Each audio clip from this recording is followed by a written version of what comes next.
Hello बच्चों, let's see this question. You testify as an expert witness in a case of involving an accident in which car A slid into a rear of car B, which was stopped at a red light along a road headed downhill. You find that the slope of a hill theta equals to 12 degree, that the car was separated by the distance d 30 meter.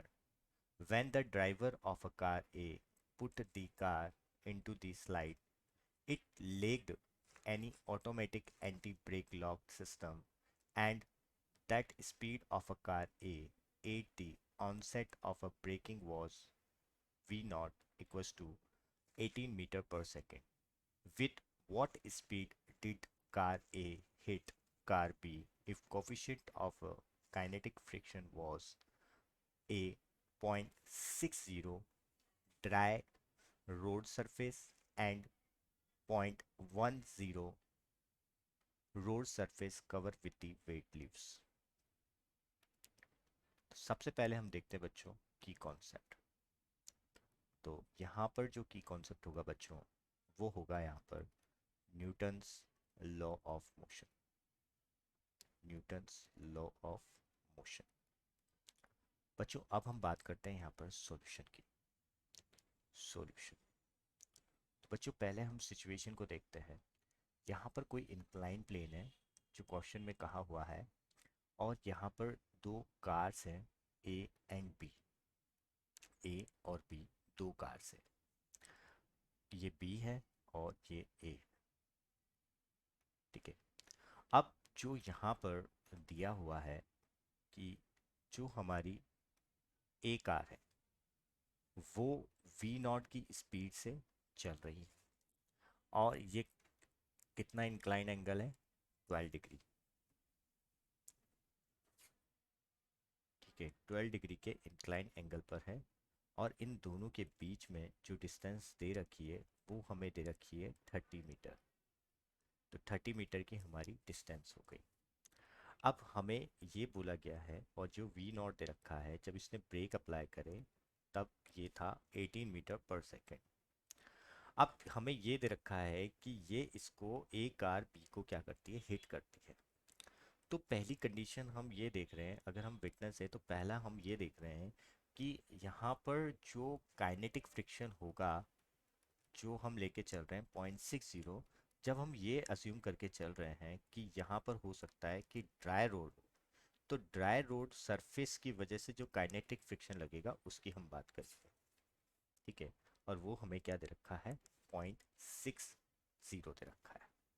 तो सबसे पहले अगर मैं यहाँ पर free body diagram बनाऊं ए car के लिए, तो ए कार पर हम देखते हैं कि कौन कौन से फोर्सेस यहाँ पर वर्क कर रहे हैं. तो पहला फोर्स होगा वो होगा एम जी, जो कि इसके वेट की वजह से लग रहा है. एक फोर्स होगा जो होगा फ्रिक्शन, जो किसकी वजह से लग रहा है, काइनेटिक फ्रिक्शन. जब ये चल रही होगी तब इस पर कौन सा फोर्स लग रहा होगा, काइनेटिक फ्रिक्शन लग रहा होगा. तो अगर मैं यहाँ पर इसके कंपोनेंट करूँगा वेट के, तो एक तो ये हो जाएगा हमारा एम जी साइन थीटा, और जो वर्टिकल कंपोनेंट होगा वो हो जाएगा एम जी कॉस थीटा, और एक नॉर्मल फोर्स यहाँ पर अप्लाई होगा. तो by the Newton's law of motion से मैं यहाँ पर इक्वेशन को बनाऊँ, तो मेरी इक्वेशन क्या बनेगी, वो बनेगी M G sine theta minus mu के M G cos theta equals to M A. क्योंकि यहाँ पर देखेंगे तो एम जी साइन थीटा आगे लगेगा और फ्रिक्शन पीछे लगेगा, तो मैंने फ्रिक्शन को डायरेक्टली यहाँ पर म्यू के एम जी कॉस थीटा लिख दिया है. ठीक है. क्योंकि अगर मैं यहाँ पर फ्रिक्शन की बात करूँगा तो वो होगा म्यू के एन के इक्वल होगा, म्यू के एज वेल एज, और एन जो हो जाएगा मेरा क्या हो जाएगा, एम जी कॉस थीटा हो जाएगा. तो मैंने डायरेक्टली यहाँ पर फ्रिक्शन को यहाँ पर पुट कर दिया है.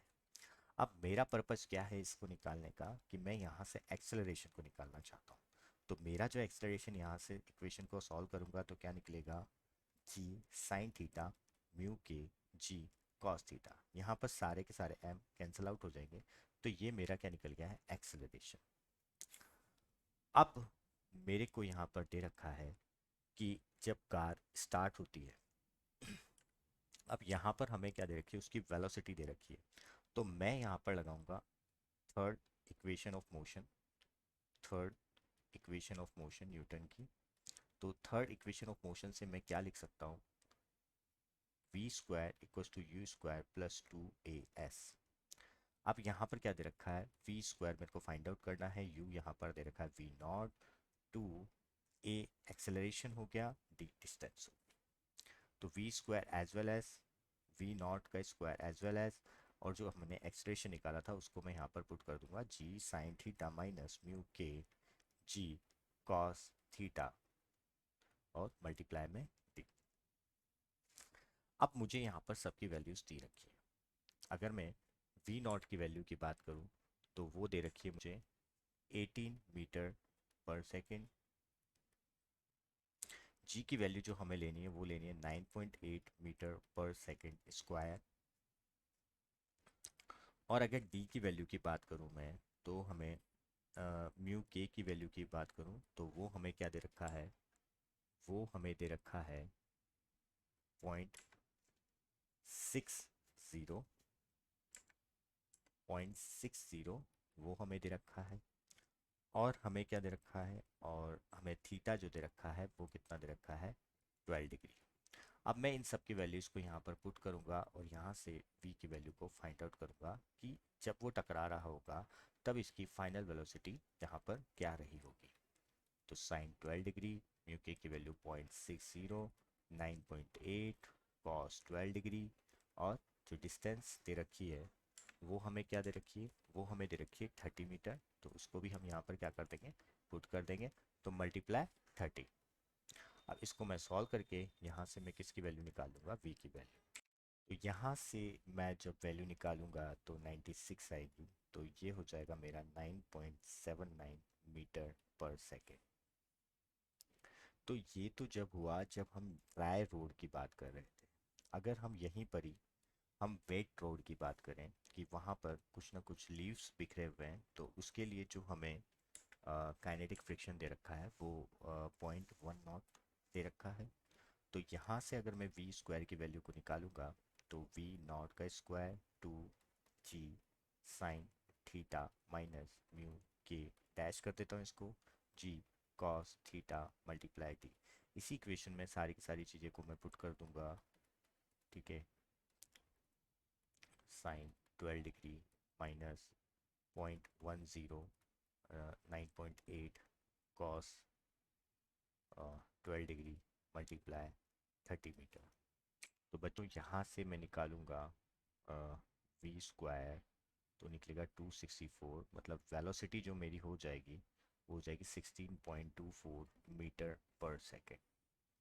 और यही हमारे क्या होंगे, फाइनल सॉल्यूशन होंगे। ये तो at the time of dry road होगा जो इसकी वेलोसिटी होगी, और ये at the time of wet leave होंगे रोड पर, तब की। I hope you will understood it well. Best of luck.